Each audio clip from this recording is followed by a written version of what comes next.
오늘 성화의 길로 들어선다. 그런 제목으로 함께 은혜를 나누고자 합니다. 우리가 성화의 길로 들어선다는 것은 어떤 의미가 있냐면, 오늘 오후 4시 55분 반잠수선 화이트 마린호가 본격으로 출발해서 세월호는 해수면 13m까지 인양되어서 2대의 제킹 바지선에 와이어로 묶인 상태로 지금 이동하고 있는데, 아마 이제 거의 다 이동하지 않았을까. 그러면 반잠수선에 그쪽에 이제 얹혀놓으면 목포 신항까지 이제 잘 갈 수 있게 되는 것입니다. 거의 3년 동안 그 바닷속에 침몰되어 있던 세월호가 인양이 되어서 이제 해수면에 드러난 것을 보고 참 감격스럽지 않을 수가 없습니다. 비록 죽은 사람이 살아오지는 못할지라도 정말로 많은 고통과 눈물에 잠겨있던 그 배가 드러났다는 것을 봐도 우리 국민의 마음에 희망이 솟아오르는 것입니다. 그런데 세월호만 물에 잠긴 것이 아니라 우리 인생들이 죄악의 물속에 잠겨 있었습니다. 그 잠긴 사람들을 주님께서 끌어올리셔서 얼마나 힘들게 끌어올린지 몰라요.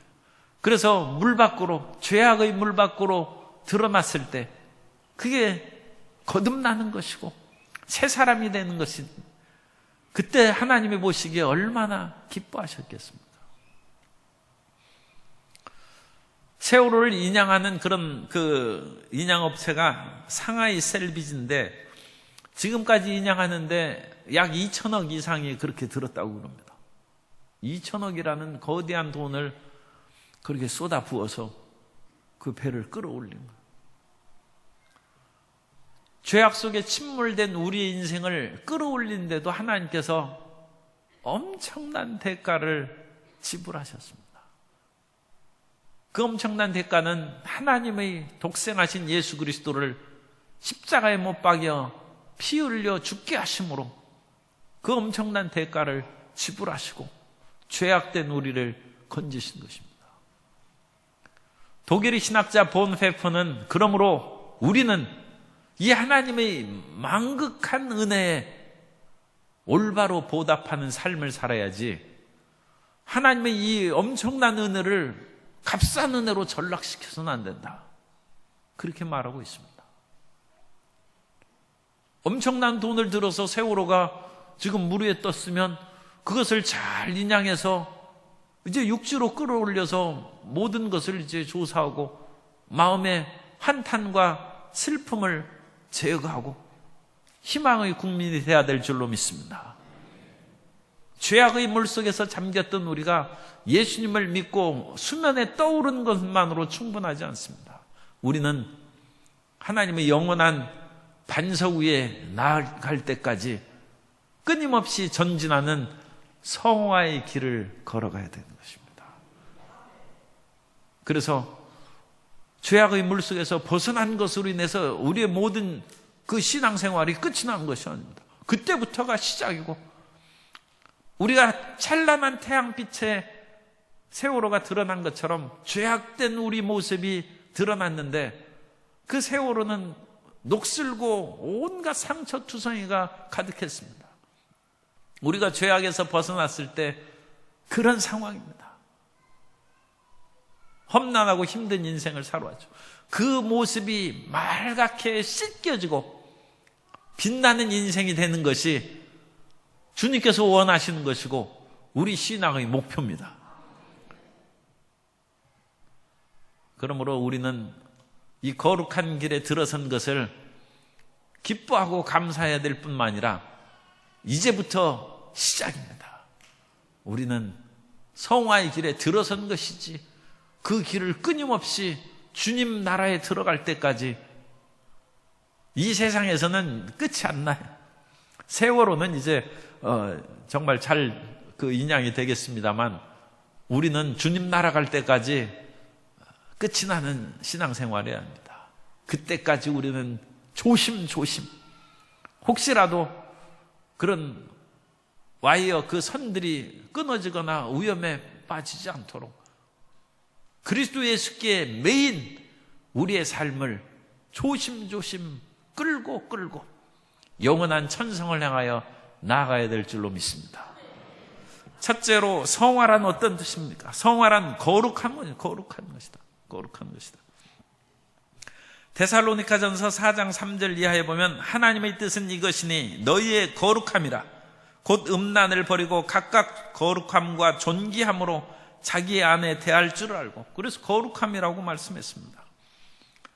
이 거룩함이라는 것은 우리가 깨끗하게 되는 것, 그것을 말합니다. 그래서 우리가 깨끗하고 세상의 더러움이나 죄악의 그런 상태에서 분리되어 나오는 그것이 거룩한 것입니다. 세월호가 물속에 잠겼다가 물속에서 분리돼 가지고 지금 물 밖으로 나왔지 않습니까? 그러니까 우리는 하나님의 은혜로 그 죄악의 속에서 갇혀 있는데 그걸 꺼내기가 얼마나 힘든지 몰라요. 한번 죄악의 속에 늪속에 빠지면 나오기가 어렵습니다. 그것을 주님께서 그야말로 억지로 끌어올려서 우리가 예수님을 믿게 된 것이죠. 그래서 분리된 것입니다. 그래서 세상의 죄악과 분리되고 육신의 정욕과 안목의 정욕과 이생의 사랑을 쫓아 사는 삶에서 분리된 것입니다. 그래서 우리는 이와 같은 분리된 그런 삶으로서 하나님의 거룩함에 합당한 삶을 살아가야 될 줄로 믿습니다. 그래서 우리는 세상과 따라 사세요. 나는 세상과 분리되고 하나님과 연합한 자가 됐습니다. 그것이 거룩함의 뜻입니다. 그러므로 우리 매일매일의 생활에서 다시 세상으로 돌아가면 이거 다시 침몰하는 거예요. 세상과 분리된 것이 거룩합니다. 그리고 하나님 속으로 들어가는 거예요. 하나님은 지극히 거룩한 것은 하나님은 세상과 분리되고 하나님은 하늘에 계셔서 땅과 분리되어 있고 온갖 거짓과 잘못된 것에서 주님께서는 벗어나 계신 것입니다. 그렇기 때문에 이 거룩하신 하나님은 정결함을 또한 뜻합니다.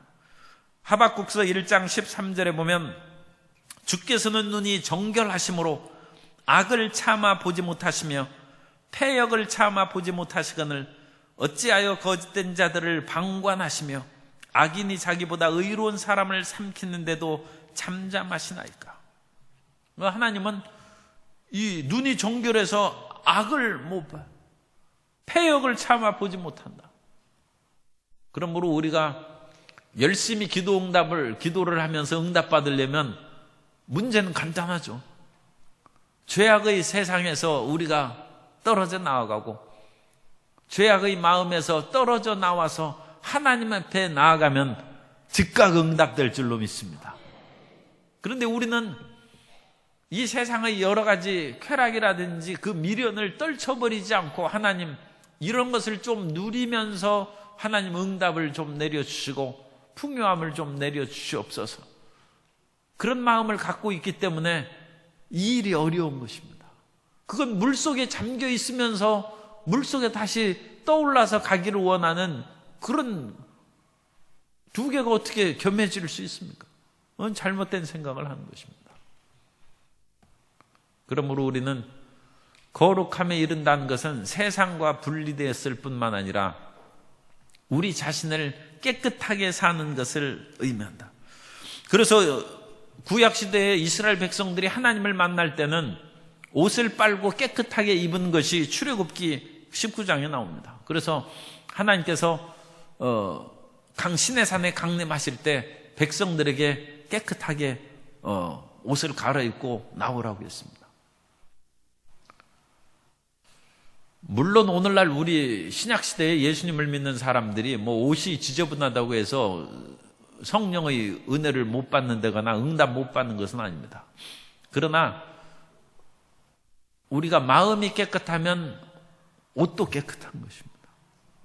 가난해서 옷이 낡고 그거하고는 의미가 다르죠.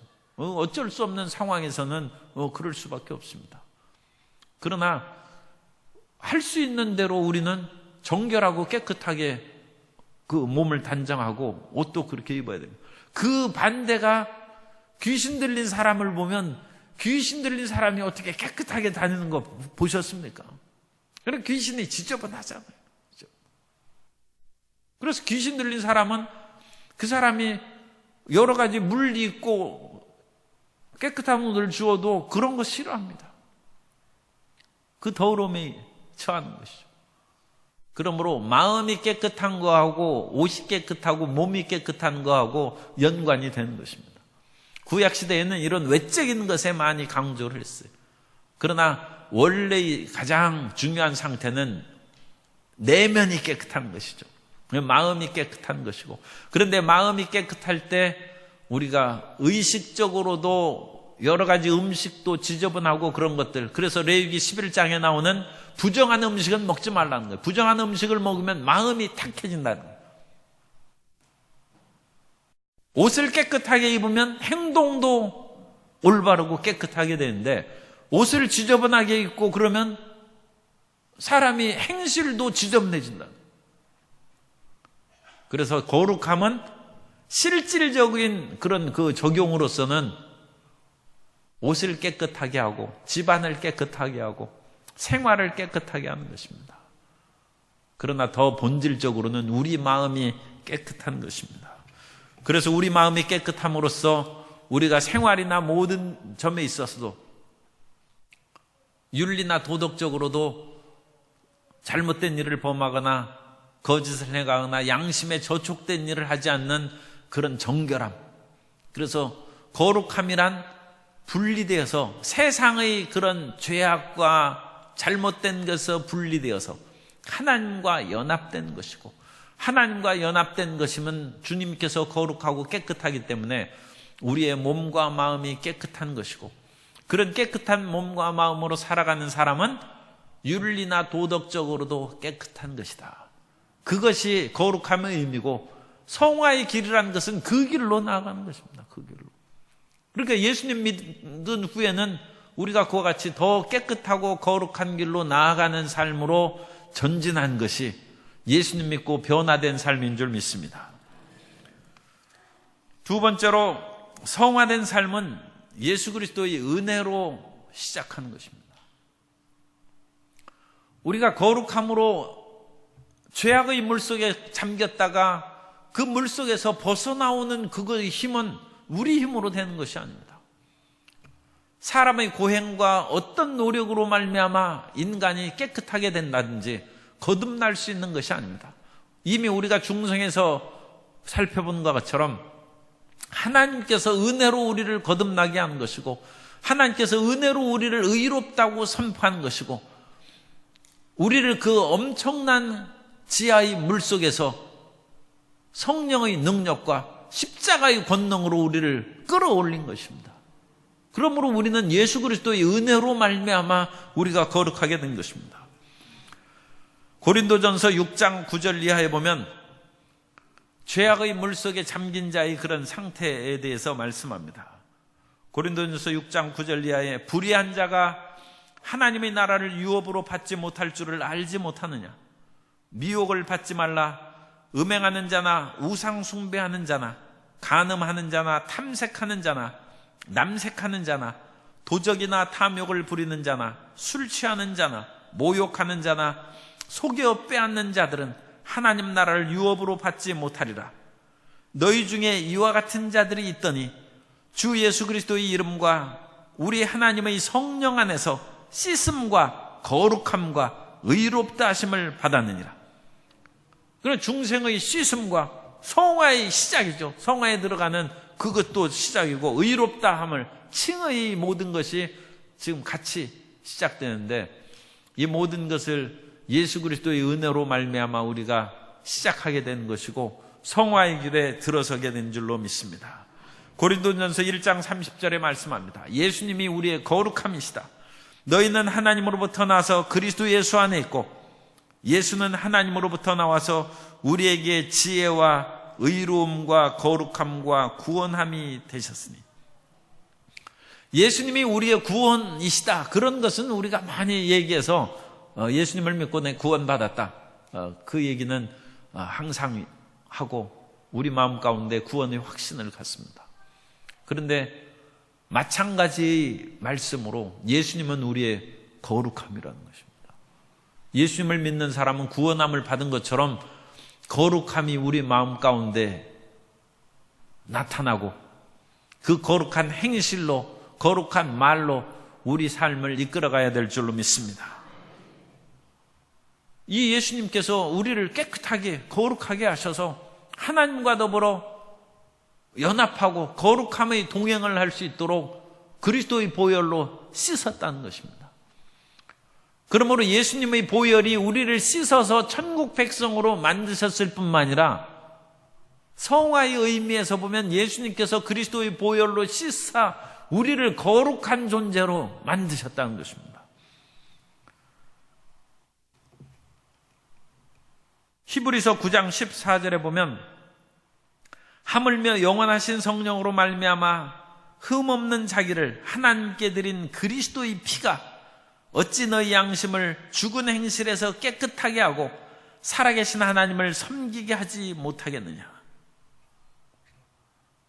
그래서 우리는 예수 그리스도의 보혈로 씻음을 받아서 구원받았을 뿐만 아니라 거룩하게 됐다. 따라서 하세요. 나는 예수님의 보혈로 씻음받고 거룩하게 되었습니다. 나는 성도입니다. 성도라는 것이 세인트라는 뜻의 영어로 하기오스라는 헬라어를 쓰고 있는데, 하기오스라는 것은 거룩한 자를 말합니다. 거룩한 자. 성 프란치스코 하지 않습니까? 그 세인트 프란치스코예요. 어거스틴도 성 어거스틴이라고 그러지 않습니까? 또 우리는 뭐 그런 표현은 잘 안 합니다만 바울도 성 바울이라고 하고 베드로도 성 베드로라고 그럽니다. 세인트 베드로라는 거예요. 그런데 그 베드로만 세인트 베드로가 아니라 우리도 세인트 한상인이라니까. 그러니까 우리 모든 사람이 성도라고 그러지 않습니까? 성도. 하나님의 하기오스. 그래서 성경에 보면 고린도전서 1장 2절에 고린도에 있는 하나님의 교회 곧 그리스도 예수 안에서 거룩하여지고 성도라 부르심을 받은 자들과, 우리는 거룩하여지고 성도로 그래서 우리 조용하게 자기 이름을 그렇게 부르면서 성 한상인 그렇게 해서 여러분 그 이름을 그렇게 하면서 자 시작 성 한상인. 그래서 세인트라니까 이게 보통 신분이 아니에요. 보통 신분. 그런데 이게 참 놀랍게도 고린도 교회는 어지러운 교회입니다. 고린도 교회는 분파가 4개나 있어가지고 게바파, 바울파, 아볼로파, 그리스도파 해가지고 분파가 나누어졌고, 심지어는 거기에서 온갖 죄를 짓는데 그 음행하는 사람도 있어가지고 무슨 그런 아버지의 첩을 데리고 살고 그런 일들도 있고 아주 어지러운 교회. 그런데 이 고린도 교회의 사람들에게 지금 고린도 1장입니다. 1장 2절에 처음 시작하면서 이제 이 뒤로는 너희가 그런 이방인 가운데서도 범하지 못할 그런 잘못을 너희 가운데 어찌 죄를 범하느냐, 그 말을 이제 하는 거예요. 그런데 2절에 보면 거룩하여지고 성도라 부르신 것. 그러므로 이 성도란 것은 하나님께서 예수 그리스도의 은혜로 우리에게 주신 것이고, 그 은혜로 주신 거룩함은 곧 중생하고 의로움을 받아서 성화의 길로 들어선 것을 의미하는 거예요. 여기서 성도란 것은 하나님의 은혜로 그 길에 들어섰은 즉 그 길을 마칠 때까지 하나님께서 이끌어 가실 거라는 담대한 선언입니다. 선언이지 실질적으로는 거룩하지 않아요. 실질적으로는 죄가 많고 이 무슨 성자는 무슨 성자예요. 성자 근처도 이제 못 가죠. 그런데도 불구하고 이 놀라운 선언. 그러니까 그것은 시몬 베드로에게 너는 베드로라. 예수님께서 이 시몬은 흔들리고 예수님을 3번이나 부인할 그런 아주 엄청난 잘못을 범한 그런 그 일이 지금 다가오고 있어요. 그런데도 불구하고 넌 흔들리지 않는 반석일 것이다. 베드로가 되고 그 반석 위에 내가 교회를 세운다. 그러므로 음부의 권세가 결코 틈타지 못할 것이다. 우리에게도 성자의 길로 가는 것이 주님께서 우리에게 원하시는 길인 줄 믿습니다. 그것이 우리의 꿈이 되고 목표가 되고 나아갈 길이 되어야 되는 것입니다. 그러므로 우리는 예수 그리스도의 은혜로 말미암아 이 거룩함을 우리가 받았은즉, 그러면 3번째, 성화는 계속적으로 우리에게 진행될 주님께서 맡겨주신 의무요 사명이라는 것을 깨달아야 됩니다. 성화라는 것은 일회적인 사건이 아니라 계속 진행되는 것입니다. 레위기 주제가 거룩입니다. 레위기는 아까 제가 인용한 하나님이 거룩한즉 너희도 거룩하라는 것이 레위기에 있는 그런 말씀을 이제 신약에서도 인용하고 그런 거예요. 그래서 레위기 말씀은 하나님이 거룩한즉 하나님과 더불어 살고자 하면 너희도 거룩하라는 것입니다. 그런데 이 레위기가 두 큰 전반부와 후반부의 큰 두 구분으로 나누어져 있어요. 그래서 전반부는 제사에 관해서 기록했습니다. 제사법. 그리고 후반부는 율리법에 대해서 기록했어요. 그래서 처음 레위기 전반부는 사람이 죄를 지었는데 어떻게 하나님의 은혜를 받아서 죄 사함을 받고 깨끗하게 되는가, 그것을 기록했어요. 이스라엘 백성들은 어떻게 죄에서 벗어나 깨끗하게 됩니까? 짐승을 잡아서 피를 흘리고 제사를 드림으로써 깨끗하게 되는 것입니다. 오늘날 우리 크리스찬들은 어떻게 깨끗함을 얻습니까? 예수 그리스도의 앞에 나아가서 십자가의 보혈로 죄 사함을 받는 것이 깨끗하게 된 것입니다. 그리고 예수님은 하나님의 어린 양으로 우리를 대신해서 십자가에 못 박혀 피를 흘리신 것입니다. 그러므로 누구든지 죄를 범하고 취하게 되면 그리스도 예수의 십자가 밑에 나아가서 우리 죄를 자백하면 저는 미쁘시고 의로우사 우리 죄를 사하시고 모든 불의에서 우리를 깨끗하게 하신 것입니다. 그런데 이것만 사람들이 많이 알고 있어요. 레위기 후반부를 몰라요. 그런데 레위기 전반부는 이 제사를 드림으로 깨끗하게 된 그 사람이 일상 생활 가운데서 그 거룩함을 유지하는 윤리 생활에 대해서, 거룩한 신앙 생활에 대해서 기록하고 있어요. 1장부터 16장까지가 제사법이고 17장부터 27장까지 레위기가 율리법에 대해서, 거룩한 신앙 생활에 대해서 10장이나 기록되어 있어요. 그러므로 우리도 이 구약의 하나님의 말씀이 신약의 예수 그리스도의 십자가 그 대속의 그 모든 것을 예표하는 것입니다. 그러므로 우리는 예수님을 믿은 후에 십자가의 보혈로 죄사함을 받았죠. 그 다음은 어떻게 해야 돼? 매일매일 생활 가운데 우리 자신을 흠없고 죄 안 짓고 깨끗한 생활로 우리 자신을 지켜야 된다는 것입니다. 사람이 더러우면 옷을 갈아입어야 되는데 아이들 때는 옷을 갈아입어도 금방 또 애들하고 놀고, 어제도 이제 산을 이렇게 갔는데 보니까 길거리에 애들이 땅바닥에서 주저앉아서 그렇게 놀고 있어요. 그 애들은 흙이 이제 지저분한 건 모르죠. 사실 흙이 더러운 것은 아닌데.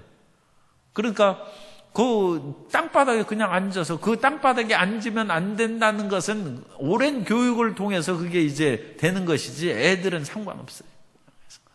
땅에서 뒹굴고 그래요. 아기 때는 땅에 있는 흙도 먹고 그래요. 그러니까 아무리 매일 옷을 갈아입혀도 맨날 흙에서 둥그는데 어떡하겠어요. 사람이 그 번제를 드리는 것도 한계가 있지, 끊임없이 죽여가지고 그 죄사함을 받는 것은 그 한계가 있는 거예요. 예수 그리스도의 십자가 보혈로 씻음받고 매일매일 회개기도 하는 것도 한계가 있는 거예요. 어떻게 해야 돼? 자기 마음을 지켜야 돼요. 그래서 생활 속에서 죄를 짓지 말아야 됩니다. 무릇 지킬 만한 것보다 내 마음을 지키라. 생명의 근원이 이에 선함이니라. 그것이 성화의 생활입니다. 성화의 생활. 그래서 우리가 예수님 믿고 은혜로 죄사함을 받는 것도 중요하고, 그 다음에 우리 자신을 지켜서 깨끗하게 유지하는 것이 중요한 것입니다.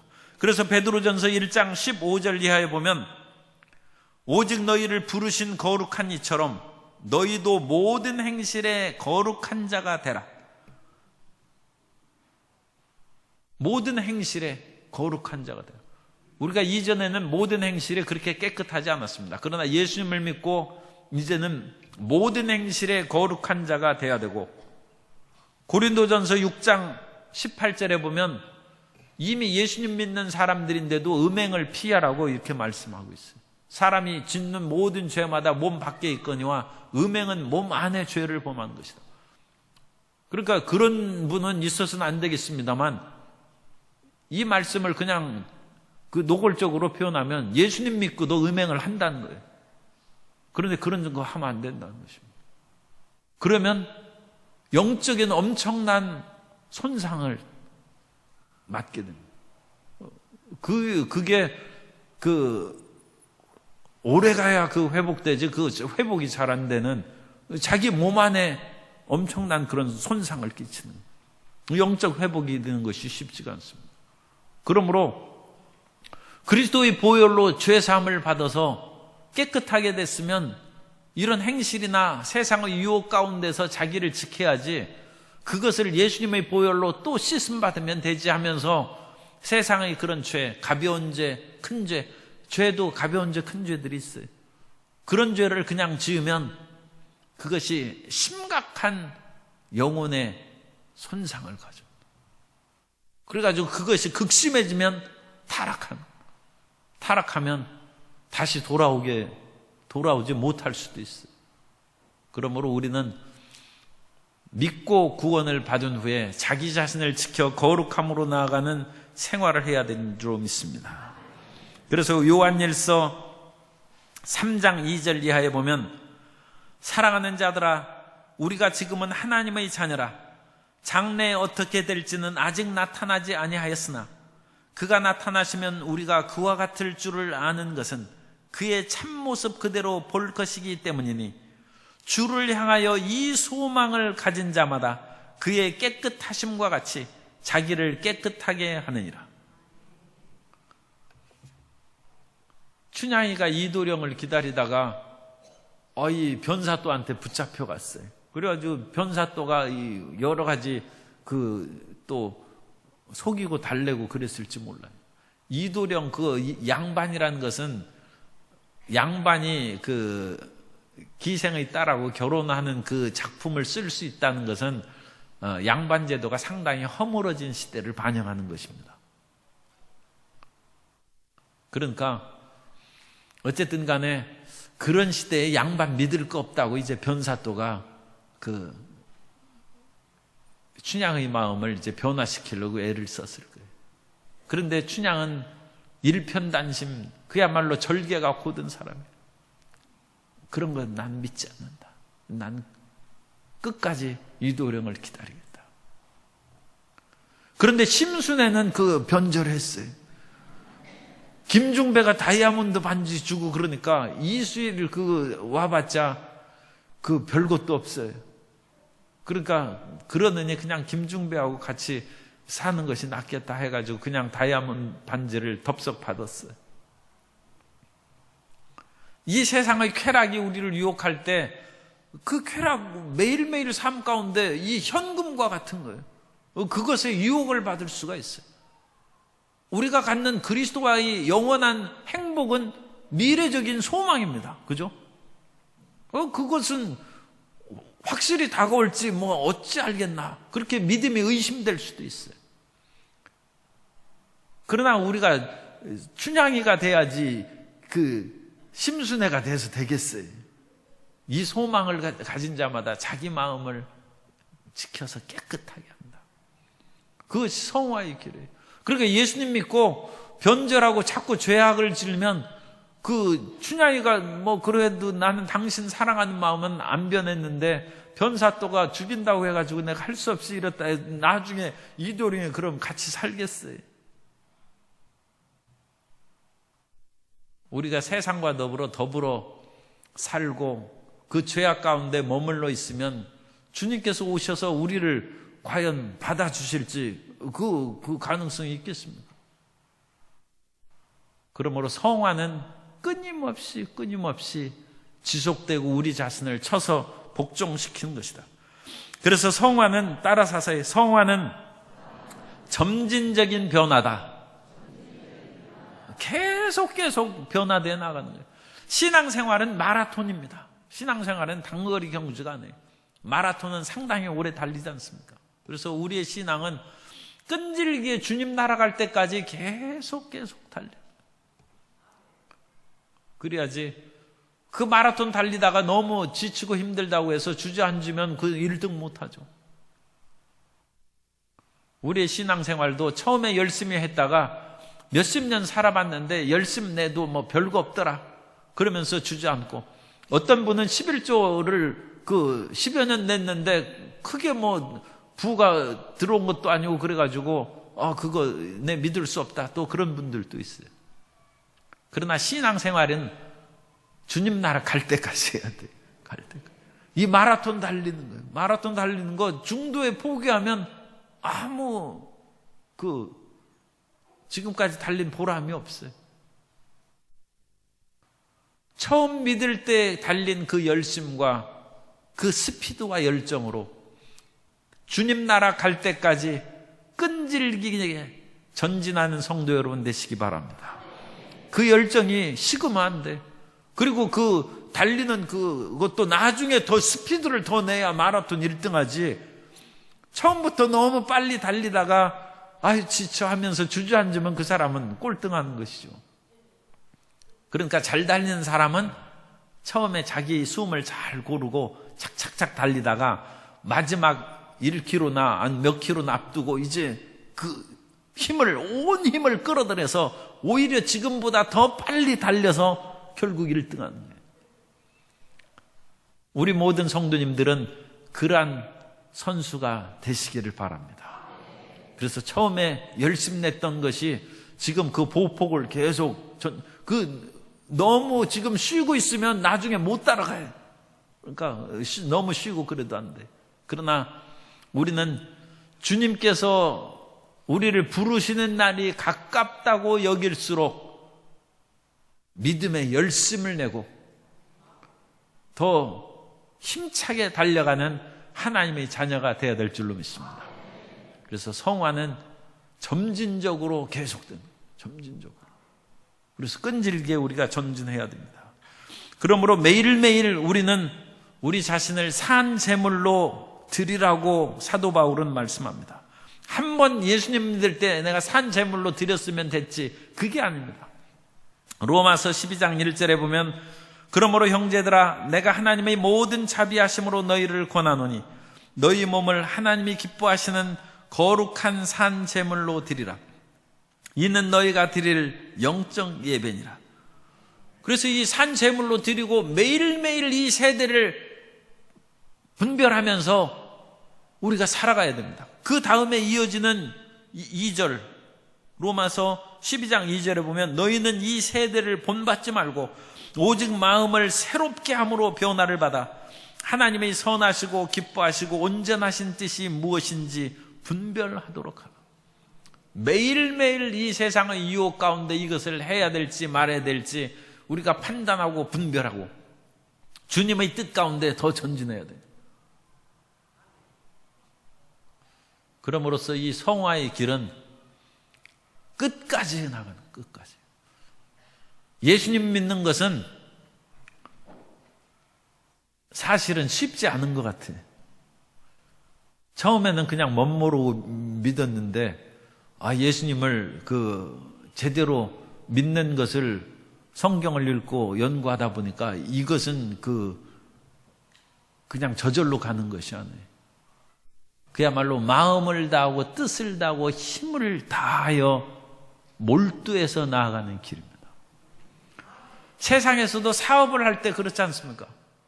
그 장사가 처음에 잘 됐다고 해가지고 시시하게 이제 손님들을 대하고 음식 준비에 소홀히 하면 그거 사업 잘 되겠어요? 서울에 유명한 그 곰탕집이 있어요. 그래가지고 그 곰탕 지점을 여의도에 냈어요. 우리가 이제 다 가서 먹었어요. 보니까 이 국물이 진국이에요. 그래서 우리가 아침마다 새벽 기도할 때마다 가서 먹었어요. 그 사람이 즐비하게 늘었었어요. 그런데 어느 날 보니까 물을 탔더라고요. 맛이 틀려요. 주인만 아는 것이 아니라 손님도 알아요. 그래 안 갔어요. 그래가지고 안 가다가 혹시 그 사람이 반성했나 해가지고 한참 뒤에 가봤어요. 그런데도 역시 맛이 틀려요. 그리고 사람도 별로 없어요. 그럼 사업 안 되는 것입니다. 우리가 예수님을 믿는 것에 있어서도 끝까지 우리 마음을 변함없이 참 마음을 가지고 전진해 나아가야 되는 것입니다. 성화는 지속적인 것이고 계속되는 것입니다. 끝으로 네 번째로 성화는 그리스도인의 목표입니다. 우리 성도님들에게는 삶의 목표가 있습니다. 그래서 내가 꼭 출세해서 그야말로 공무원은 이사관을 한다든지 아니면 내가 장관을 해야 되겠다. 그래서 공무원의 최고는 이제 차관까지는 그건 하니까 어쨌든 1급 공무원이 된다든지 그런 이제 꿈을 갖고 목표가 있어요. 사업하는 분들도 그 사업의 매출액을 10억을 한다든지 100억을 한다든지 그런 어떤 그 목표를 가지고 끈질기게 사업을 열심히 하고 아침에 일찍 일어나고 저녁에 늦게 자면서 목표를 세웁니다. 교회 생활에 있어서도 우리가 목표를 가지고 젊은 시대에는 52주 철야 예배를 한 번도 빠지지 않고 내가 철야 예배를 드리겠다. 2017년의 목표를, 그러니까 옛날에 1980년대의 그런 목표는 그런 것이 목표였어요. 한 번도 젊은 시절의 그런 유혹에 빠지지 않고, 그래가지고 친구들하고 어울려서 회식한 후에도 철야 예배가 끝날 즈음에 꼭 그 교회로 들어와서 거기서 자는 거예요. 철야 예배를 빠지지 않고 하겠다는 그런 목표를 세웠으니까. 그래서 우리가 예배에 있어서 목표를 세우고 또 봉사라든지 선교, 전도의 그런 목표를 세워서 열심히 신앙생활을 해나갑니다. 그런데 그러한 목표 가운데 지극히 거룩하고 중대한 목표가 성화의 목표입니다. 나는 하나님 앞에서 거룩한 존재로 드러나겠다. 그래서 성화의 목표로 세운 것을 조금 최대의 단어로 말씀드리면 성자가 되는 것이 목표예요. 우리 성도님들이 나는 성자가 될 목표를 세워야 돼요. 성 프란치스코만 어찌 자기만 성 프란치스코냐? 나도 성자가 되겠다. 그렇게 성자가 되겠다고 목표를 가져야, 그러니까 우리 성도님들도 자매님들도 다 성자가 되는 거예요. 그런데 성자가 마음에 안 들면 성녀가 되는 거예요. 성녀. 그죠? 성녀 테레사처럼 나는 성녀가 되겠다. 그런 위대한 꿈과 목표를 향해서 나아가는 것입니다. 그래서 이 성화는 크리스찬의 목표라는 거예요. 크리스찬의 목표다. 나다니엘 호손이라고 미국의 그 19세기 그런 소설가가 있습니다. 옛날 교과서에도 실렸죠. 거기에 큰 바위 얼굴이라는 그거 이제 소설을 썼어요. 그래서 그 주인공 이름이 어니스트예요. 정직하다는 그 영어 단어를 그대로 주인공 이름으로 썼어요. 그 어니스트가 그 마을에서 살 때 어릴 때 어머니가 저 큰 바위의 얼굴처럼 닮은 사람이 그 위대한 사람이 반드시 나타나서 이 마을에 찾아올 것이다. 그 얘기를 전설처럼 이제 들었어요. 그러면서 어니스트는 자라면서 계속 그 위대한 큰 바위 얼굴을 닮은 인물이 나타나기를 기대하면서 살아요. 그런데 소년 시절에 그야말로 그 지역에서 살다가 밖에 나가가지고 엄청나게 돈을 번 대사업가가 왔어요. 그래가지고 그 마을을 위해서 기부도 하고 많은 일을 하는 그 사업가가 왔을 때 어니스가 뛰어나갔습니다. 저 사람이 큰 바위 얼굴 그 사람인가 보다 해서 나가서 봤는데 그 사람이 말하고 얼굴 모습을 보니까 영 안에 세상의 일에 너무 그 세속에 찌들려 있어요. 실망하고 돌아왔어요. 좀 더 자라났을 때 나라를 위하여 싸운 위대한 장군이 그 마을 출신에 그래가지고 장군이 또 틀림없이 큰 바위 얼굴 그 사람일 것이다. 나갔는데 그 사람은 군인이었을 뿐 그런 큰 바위 얼굴의 이상형의 모습을 갖지 않았어요. 정치가가 또 왔어요. 그런데 그 정치가도 말만 그럴듯하지 그 마을을 위하여 진실된 행동을 한 것이 아니에요. 어느덧 세월이 지나서 그 어니스트가 이제 늙은 할아버지가 됐어요. 그때 그 마을에 유명한 시인이 찾아와요. 그 마을 출신으로 탁월한 그런 문인이 되어서 그 마을을 찾아왔을 때 어니스트는 이번에야말로 시인이니까 얼마나 마음이 깨끗하고 품성이 고상하겠는가. 큰 바위 얼굴을 틀림없이 닮았을 것이다. 가보니까 그분도 안 해요. 어니스트가 그 시인하고 같이 대화를 나눌 때 그 저녁의 그 석양의 햇빛이 어니스트의 얼굴을 쫙 비치는데 그 시인이 깜짝 놀라면서 얘기합니다. 당신이야말로 큰 바위 얼굴을 닮은 사람이다. 우리의 신앙의 목표는 끊임없이 주님의 말씀을 읽고 묵상하고 기도하고 사랑과 선을 행하면서 어느 날 호련히 우리의 모습에서 그리스도의 모습을 보는 그것이 우리의 삶의 목표가 되어야 됩니다. 그것이 우리의 이상의 그런 길입니다. 그래서 고린도서 3장 18절에 우리가 다 수건을 벗은 얼굴로 거울을 보는 것 같이 주의 영광을 보매 그와 같은 형상으로 변하여 영광에서 영광에 이르니 곧 주의 영으로 말미암이니라. 매일매일 주님과 더불어 동행하며 살다가 보니까 부부는 닮는다고 그러지 않습니까? 그런 것처럼 우리가 어느덧 예수님의 얼굴을 닮았어요. 뭐 예수님의 얼굴이야 본 사람이 없으니까 누가 알겠습니까? 그런데 그냥 우리 얼굴을 보니까 예수님처럼 생각이 돼. 그 따뜻함과 사랑과 온유와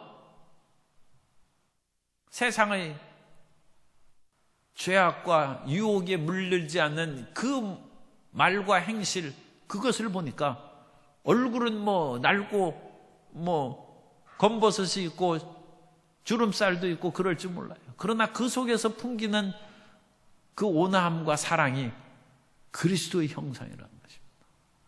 왜 성화에 나가는 것입니다. 성화에. 그러니까 우리가 거울을 볼 때는 그 속에 비친 그리스도의 모습을 볼 수 있어야 된다는 것입니다. 그래서 그 길로 나갈 때 결코 우리가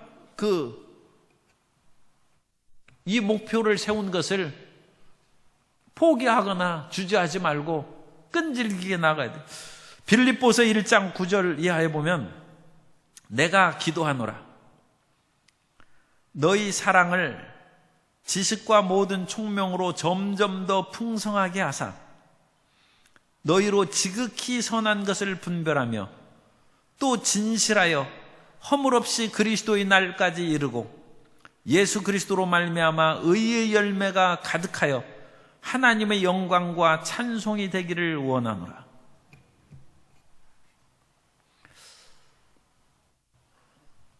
빌립보서 1장 9절에서 사도 바울이 내가 기도하노라.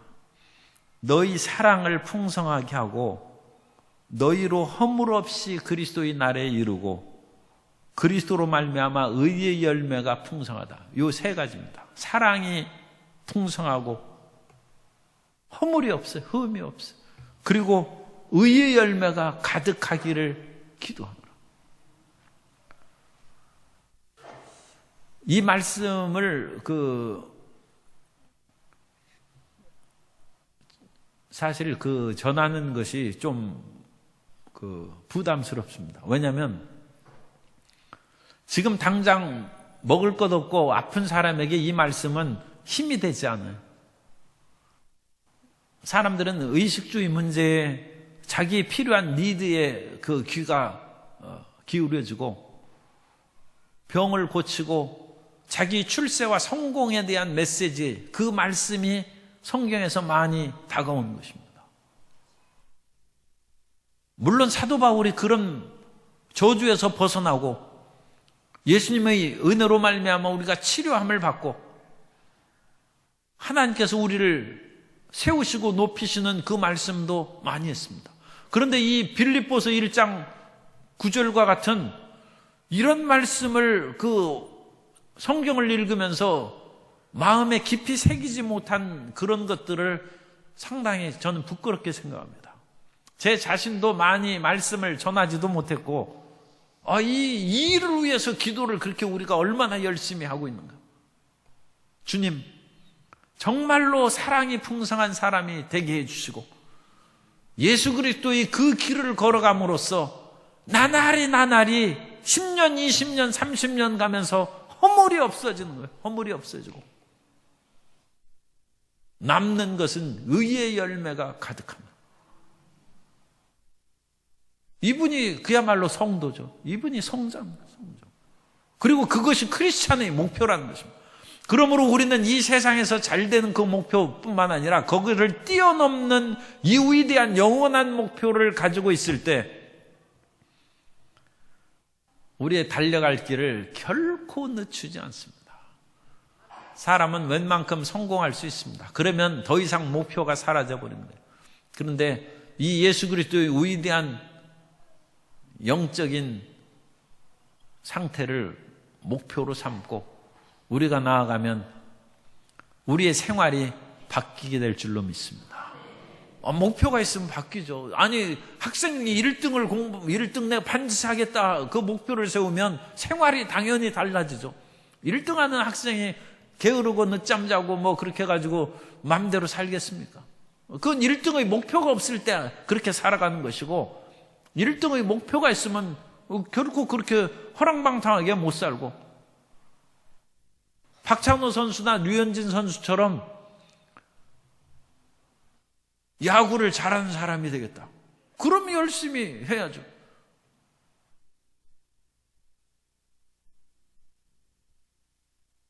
그 목표를 가지면 한시도 그 마음을 나태하게 하고 게으르게 하겠습니까? 그러나 하나님을 향하여 우리가 어떤 목표를 가지고 있는가? 내 삶의 목표는 우리가 가지고 있는데 하나님께서 나에게 원하시는 목표를 내가 가지고 있는가? 그리고 하나님께서 나에게 주신 그 목표를 향하여 지금 치열한 열정을 가지고 전진하고 있는가? 그게 문제입니다. 내 인생, 우리가 예수님을 통해서 내 인생 사는 것밖에 이 세상에서 없어요. 그러나 주님께서 나를 구원하셨으면 하나님이 원하시는 삶을 사는 것이 필요하지 않겠습니까? 내가 하나님이 기뻐하시는 그 삶을 내가 살아보겠다. 그래 하나님이 나를 자랑스럽게 여기는 그 사람이 되어야 되겠다. 우리가 언제까지 나 자신의 문제만 매여서 울고불고 살겠습니까? 그리고 그런 거 생각해 보니까 평생 웃을 날이 없어요. 이렇게 가만히 생각해 보니까 이 모든 것이 이렇게 보니까 걱정이 태산이에요. 걱정이 태산.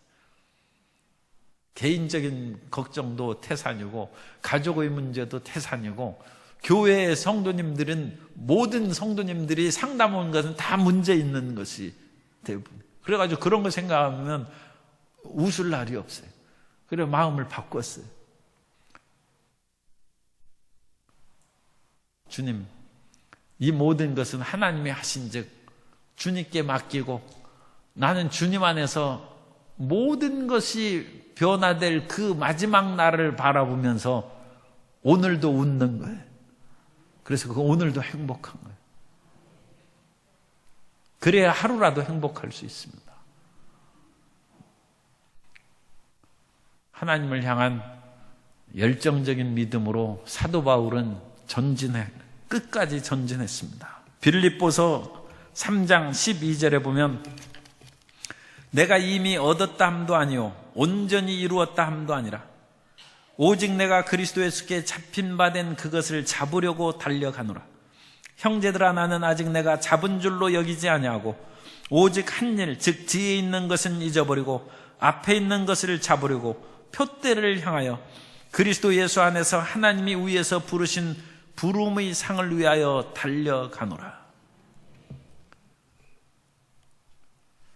사도 바울 같은 분도 주님 나라 죽을 때까지 달려갔어요. 죽을 때까지. 우리도 끝까지 달려가는 하나님의 자녀가 되어야 될 줄로 믿습니다.